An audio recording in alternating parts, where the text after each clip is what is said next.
find that groove right after that second inning. You had some misfortune there, and just kind of get right back to doing what you had been doing. Yeah, I mean, anytime you have an inning like that where you kind of let it get away from you a little bit, you just want to keep them there. You know, it's a good offensive team. We know what they can do late, so you know, my job is just kind of keep them at bay for as long as possible because, again, you know, with our offense and knowing what they are capable of, it was just kind of a matter of time. So, you know, just try to keep them there. Did a great job. You know, Mikey, we answered right back after that, which I think kind of gave us a little bit of a jolt, which was huge. So it was overall good fun game.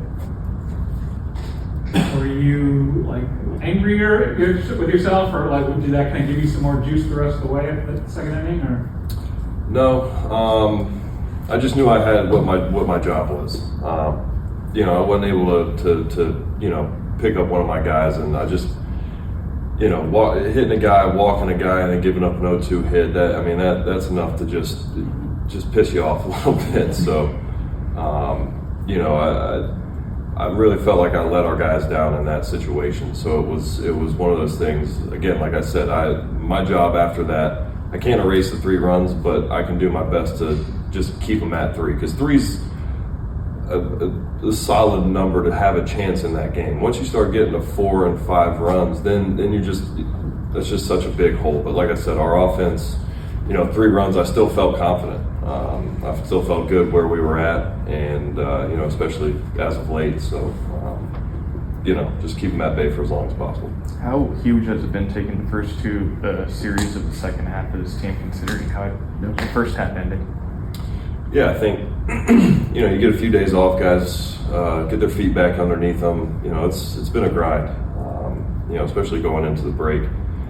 I just feel like we never really caught our breath after that whole Chicago, New York trip. That was just an absolute nightmare. So, you know, guys were able to kind of reset a little bit, and then, you know, coming back after the break, you know, we just kind of picked off where we started. You know, I said it.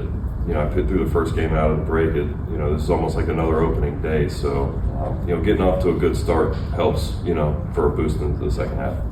Is that an outing where you wish you could just keep going and going, hate to come out after 6 the way you were humming along? Yeah, I even told Wass that I know my pitch count's up there, but I really felt like I started to kind of get into a groove a little bit. Especially that last inning, I just felt like my arm slot kind of clicked and just kind of locked in. Specifically with my slider, I felt like that was just kind of, I just felt really comfortable, and I felt strong still. So, you know, I obviously would have loved to have gone back out there, but I understand, you know, it's not about me. So, and our bullpen's been great. So it's, you know, as much as I hate coming out of games, it makes it a lot easier handing it over to our bullpen. Because you get the big picture, right? Like, long season, long way to go. Playoffs possibly, you gotta save some in the tank, right? Yeah, for sure. And I'm not exactly sure where my pitch count was, but I'm assuming it was approaching 100, and you know, that's kind of the magic number these days. So again, like I said, we had a good lead, and when you got a bullpen like ours, it makes it a little bit easier to hand that ball over. Curious, not a lot of pitchers have done what you're doing in an age 37 season. I'm curious, like, just how are you feeling, and maybe are the things that you particularly attribute to in terms of your recovery that think have helped you to perform the way you have? Yeah, I think, well, first off, I feel good. Again, I can't stress enough, I probably sound like a broken record, but I lean on my guys here, you know, George and his staff and Brad in the weight room.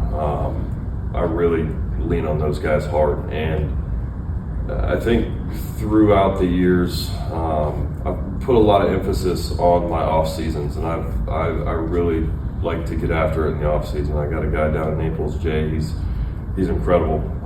Helped me out a lot through the last 3 off seasons, and just through the year, you figure out, like, sometimes you feel good, it's time to work, and sometimes it's more focused on recovery. So, you know, I'm not set to hey, I have to do this, I have to do this. If I wake up tomorrow and I feel great, we're getting after it. If I feel a little beat up, we're still going to get some work done, but we'll focus a little bit more maybe on some recovery stuff. So, and again, I got unbelievable guys in my corner that help me get back to that and feel comfortable and feel confident in my routine and in my recovery to be able to go out and you know, still perform at whatever level you guys think I'm performing at. Previously in your career, was there a more rigid schedule? You know, I have to do this, I have to do that. Years ago, has that changed, or has that always been how your routines were? I feel like I was a little bit more set in my routine years ago.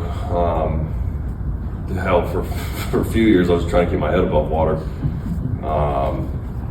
You know, so I feel like I just, you live and you learn, right? And everyone says, I wish I, you know, knew then what I knew now, right? And, you know, maybe I would have done things a little bit different some years ago, but because of those years, I'm here now and I'm thankful for it. So, you know, kind of keep leaning on my guys and doing what I'm doing.